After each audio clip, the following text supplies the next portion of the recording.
停车场里现在就停着一辆二手大奔，说白了就是给你留的，你可能连想都没想过这事儿。下面这15款奔驰，在别人眼里都是没人要的冷门货，但懂行的人都知道，这可是稳赚不赔的隐藏宝藏啊。第15名 W204 这代的 C250， 特别是2012到2014年的款，当时所有人都抢着要 C300， 根本没人多看 C250 一眼。其实这想法挺坑的，因为 C250 用的是 1.8T 4缸涡轮机，高速上一加仑能跑31英里，相当省油。内饰跟 C300 基本没差，皮椅、做工、中控系统都一样，唯一的真区别就是发动机它是4缸不是6缸。但如果你就日常开，这根本不是缺点，反而是个大优点，油耗低，保费便宜，而且这套动力系统特别靠谱，早就被市场验证过了。再加上当时奔驰全系都在用的那台7速自动变速箱，到了2012年改款时，早期 W204 的那些小毛病也基本都解决了，所以后期的 C250 可以说是奔驰有史以来最省心的入门轿车之一。现在你花不到12000就能找到车况干净、里程合理的二手 C250， 这等于花个本田的钱直接开上豪华代步车，不香吗？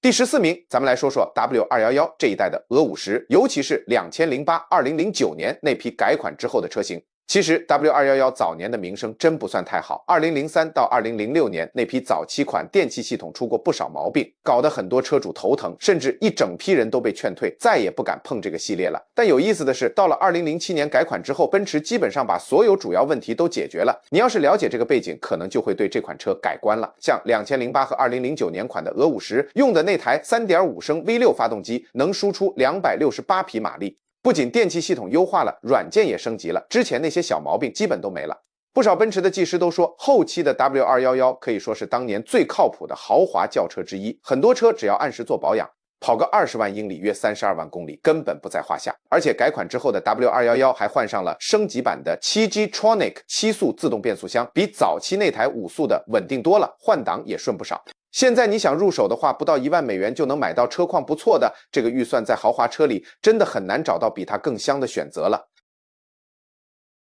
第13名，咱们来说说奔驰的 GLK 350，特别是2013到2015年那几年的款式。这台车啊，算是奔驰家族里一款比较经典的紧凑型 SUV， 不过现在好像慢慢被大家给淡忘了。自从 GLC 出来代替它之后， LK 好像一夜之间就从很多人的购车清单里消失了。但其实说实话， GLK 真的挺可惜的，它比后来接替它的那款车还要靠谱一些。为什么这么说呢？因为它没有那些容易出问题的空气悬架，也不用担心涡轮增压系统带来的麻烦。它用的是一台自然吸气的 3.5 升 V6 发动机，能输出302匹马力，配上7速自动变速箱，而且底盘是和当年那代 W204 的 C 级轿车一样的平台。这套动力系统特别耐用，很多车主只要按时做常规保养，跑个20万公里以上都不是什么大问题。说白了，它就是一台把简单可靠的设计理念装进了一台紧凑型 SUV 的车身里。现在二手车市场上，如果车况好，有完整保养记录的话，价格大概在7000到16000之间，具体还得看里程数。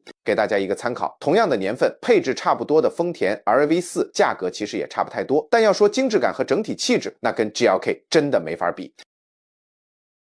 第12名，第一代奔驰 CLS 代号 W219， 这可是2006-2010年间生产的传奇车型，当年它一出厂就直接封神，硬生生开创了4门轿跑这个全新品类。现在满大街跑的奥迪 A7、宝马6系、Grand Coupe 这些溜背轿跑都得管 CLS 叫一声祖师爷，但你说气不气人？这么一款改写汽车历史的标杆车型，在二手车市场居然被彻底遗忘。要知道 CLS 550可是搭载着382马力的 V8 大心脏，用的还是奔驰 E 级的成熟平台。最绝的是它那个溜背造型，20年后的今天看都不过时，开上路别人还以为你刚从 4S 店提的新车呢。不过这个颜值啊，既是它的杀手锏，也是甜蜜的负担。好多人一看这造型就觉得这车肯定贵得要死，其实大错特错。现在 1.2、1.8万美金就能开回家，要是想追求极致性能，5.4升机械增压的 CLS 55 AMG 版本也就这个价，469马力的猛兽啊，兄弟们！摸着良心说，这个价位你还能找到第二款把优雅溜背、V8 声浪、奔驰标和百万气场结合的这么完美的车吗？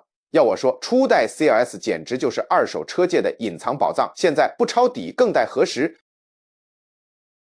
第11名，咱们来说说2171款的 SLK 350，这车是2005年到2011年之间生产的。好多人一提到奔驰敞篷，眼睛就只盯着 SL 系列，好像 SLK 在角落里默默吃灰似的，他自己估计也挺委屈，我到底哪儿不好啦？可别小看它，这可是一台正儿八经的奔驰敞篷跑车，而且用的是可伸缩的金属硬顶，不是那种软布顶。你按一下按钮，整个金属车顶就顺顺当当的折起来，收进后备箱，整个过程也就25秒左右，利索的很。后期的 SLK 350用的是一台300马力的 V6 发动机，转速一拉起来特别顺滑，而且排气声音也够劲儿，听着就让人兴奋。这车虽然车身小巧，开起来运动感十足，但跑长途也不会觉得累，舒适性还挺在线的。保险方面也不算贵，毕竟大家一般不会把它当成那种猛兽级的性能车，但你真开起来，红绿灯起步的时候，它可一点不怂，能让不少车都吃灰，场面一度很尴尬。要是你想找点更特别的，早期 R170 车身的 SLK 32 AMG 也是个好选择，用的是一台 3.2 升机械增压 V6 发动机，马力直接拉到349匹，0-100加速只要 4.5秒，相当猛。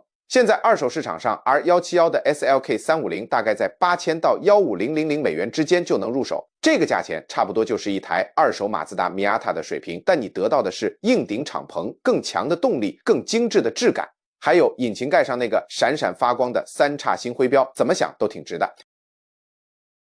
第10名，奔驰 S550 W221 款，来，咱先说第10名。这车是奔驰的 S 级，具体是 W221 那一代，特别是2011到2013年的款。您猜这车当年多贵？选一堆好配置下来，妥妥超过100万美元。现在呢，您花不到一辆新丰田坦途 Tacoma 的钱，就能把它开回家。您品品，您细品，是辆皮卡还是5年前国家大人物们做的大奔？这对比得劲儿。S 级可是奔驰的大老板，所有最新技术都是先在这车上试水，觉得行了才用到别的车上。什么夜视系统、自动巡航、按摩座椅、空气悬架，这些高科技都是从这儿开始的。动力嘛，11年以后的款都是 4.7 升 V8 双涡轮，能爆出429匹马力。那开起来的感觉，别的车跟它一比，都跟拖拉机似的，又糙又吵。可能有哥们儿要问了，这么牛的车修起来是不是特费钱，是个养不起爷？哎，话不能这么说，它确实需要伺候，比如空气悬架、主动悬挂这些都得定期保养。我查了下，像 RepairPal 这种平台说，一年下来维护费大概1200美元，听着不便宜，但其实比你想的要少多了。关键在于啥？得找一台保养的特好的车，别图便宜买台破烂。只要您心里有数，预算也准备好了，我告诉您，2万美元以内，您再也找不到能提供这种帝王级体验的车了。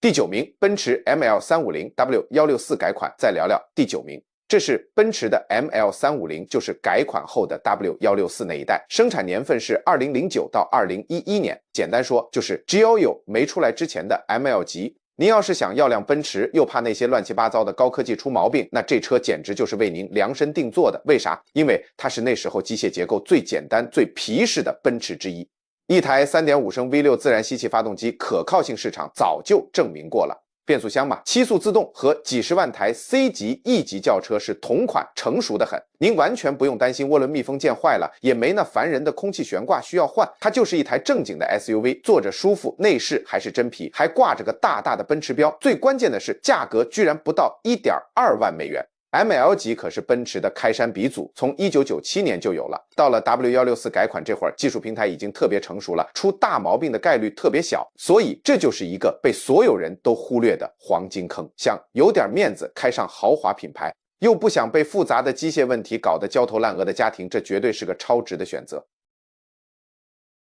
第8名 W212 这一代的俄50，特别是2014到2016年的版本。你随便找个奔驰的维修师傅问问，要是他们自己掏钱买一台现代的奔驰，会选哪款？十有八九 W212 的 E 级都会排在前头。它用的这台 3.5 升 M276 V6 发动机，马力有302匹，可靠性那更是没得说，口碑早就传开了。跟之前的 W211 比， W212 的做工更扎实，大毛病电子故障也少得多。内饰就算放到现在看，一点都不过时，比同年的其他车强太多了。大家都清楚，只要你正常保养，这车跑个20万公里轻轻松松。这台发动机虽然换了新设计，但奔驰那种耐用的基因一点没丢，而且还是自然吸气的，开起来很顺。现在二手市场上车况好、记录全的，不到22000美金就能拿下。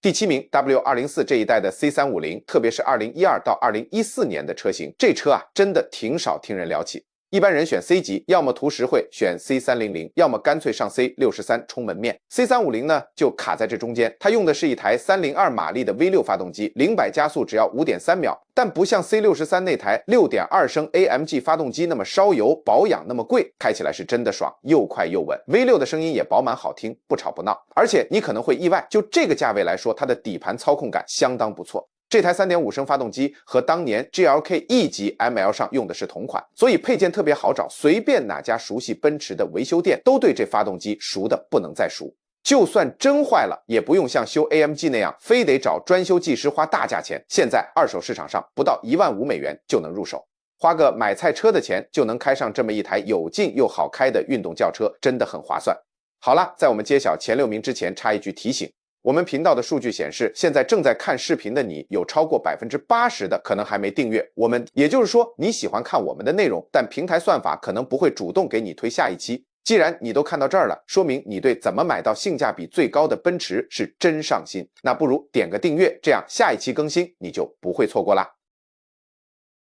排第6的是 W218 款的奔驰 CLS 400，大概就是2015到2018年那几年的车。你看，奔驰现在已经不叫 CLS 了，车一停产基本就是老剧本，想要的人少了，库存积压，价格嘛就直接跳水，降得没底线。这车心口里塞着一台 3.0T 的 V6 发动机，能跑出329匹马力，劲儿特别足。车灯是那种亮瞎眼的 LED， 中控屏是最新款的，还有雷达巡航，开车特省心。最关键的是，你坐进去一摸内饰，你就会发现，跟它一个价位的车，在它面前都得喊一声大哥，显得特没档次。现在最大的好处就是 CLS 都停产了，好多人直接把它忘了，觉得这车不卖了。这对你来说反而是天上掉馅饼的好事儿。而且它这颗 V6 心脏和现在新款 C 级车是同个祖宗的，这意味着什么？就是全国任何一个修车铺都对它门清，修起来又便宜又方便，完全不用愁。现在二手车市场上25000出头就能把它开走，价格跟个本田雅阁差不多，但开出去的体验那绝对是天上地下，完全不是一个 level。那轿跑式的溜背造型，就算现在停在停车场里，那也是全场最靓的仔，回头率100%。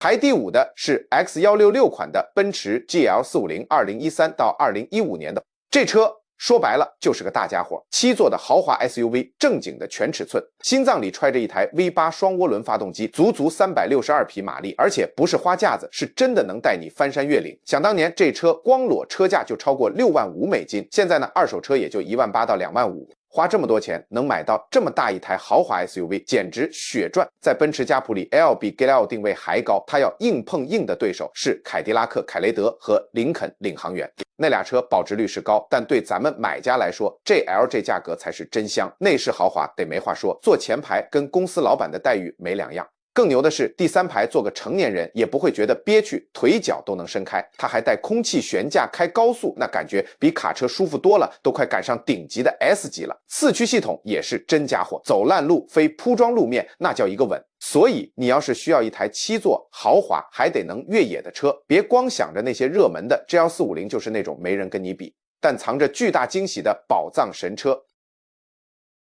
第4名，2007至2013年的 W216 款 CL550， 这车可太有意思了。CL 级在奔驰铁粉圈里是个暗号，但普通人根本不知道它的存在。你见过那种没有逼柱的双门大轿跑吗？它骨子里就是台 S 级，一样的加长轴距，一样的 V8 大心脏，一样的顶配享受，但造型帅得像是直接从概念车展台开下来的。具体来说 ，CL550 的马力从382到429匹不等，看具体年份，开起来那种泰山崩于前而色不变的底气，只有奔驰这种全尺寸豪华轿跑能给。当年新车要12万多美金，现在2万刀就能开走，贬值是狠，但车还是那个车啊，开起来的质感、操控和气场完全对得起当年100万级的身价。不过要提醒你，这车的主动悬架和电子系统比较娇气，必须找保养记录齐全的。要是前任车主瞎糊弄，修起来能让你怀疑人生。第3名 R230 款的 SL550， 特别是2009到2012年那几年的 SL 系列，可是奔驰从1954年就开始做的豪华旅行敞篷车。 R230 这一代用的是一台382马力的 V8 发动机，你想开棚按个按钮，硬顶就能自己收进后备箱，超方便。早期的 R230 有个主动车身控制系统，评价有点两极，但到了2009年之后，奔驰已经通过工程改进把大部分毛病都修好了。这车不是那种硬核赛道玩具，而是能让你舒舒服服开长途跨州旅行的那种。天气好，自己把顶棚一收，阳光微风随你享受。关上顶棚，它就像一台正经的轿跑，又安静又有质感。打开棚，在阳光灿烂的高速上巡航，那种惬意真的没谁了。想想看，一台 V8 的奔驰豪华旅行敞篷，来自发明这个车型的品牌，现在二手价只要2到3万美元，是不是很值？只要注意一下主动车身控制系统保养的好不好，检查液压管路有没有漏，就基本没问题啦。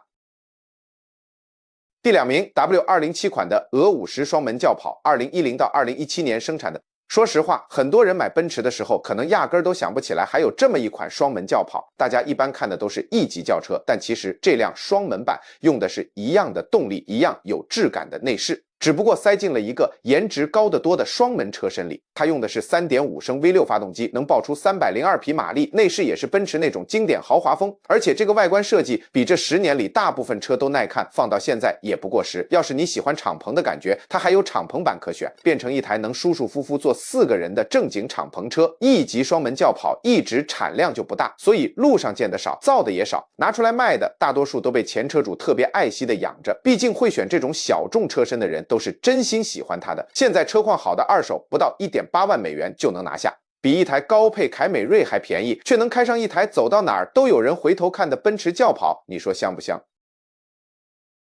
第1名 R172 款 SLK55 AMG， 生产于2012到2015年，这玩意儿可是当年 AMG 的巅峰之作，塞了一台 5.5 升自吸 V8， 原厂415马力，装在这么个小巧的硬顶敞篷车里，简直就是个西装暴徒。没有涡轮迟滞，没有音响模拟的假声浪，踩油门直接7200转干到底。那嗓门，现在路上你绝对找不出第2台能比它更炸的。但为啥这车这么冷门？说白了，他大哥 SL 和 C63 太抢风头了，搞得 SLK55 一直没啥存在感。不过这对咱们反而是好事儿，二手价简直白菜，2.5万到3万美金就能拿下，比一台全新4缸格拉还便宜。而且这发动机可是 AMG 技师手工打造的，气门盖上还刻着组装师傅的名字，这工艺放现在哪儿找去？更关键的是，它可是奔驰最后一款自吸 AMG 敞篷车，之后全系涡轮化再也没这味儿了。等哪天车圈突然反应过来，这价格肯定蹭蹭涨，现在不抄底更待何时？除了 SLK55， 我们还盘点了另外14款被埋没的奔驰神车轿车 SUV 轿跑全都有，车况巨好，但价格低到离谱。有些过2年肯定升值，有些还能再吨吨降价，但不管咋样，你现在知道了就是赚到，别人还在 4S 店抢 GLC 呢，你直接偷家就完事儿了。如果觉得这波案例够硬核，赶紧订阅，后面还有更多狠货视频在路上，错过血亏。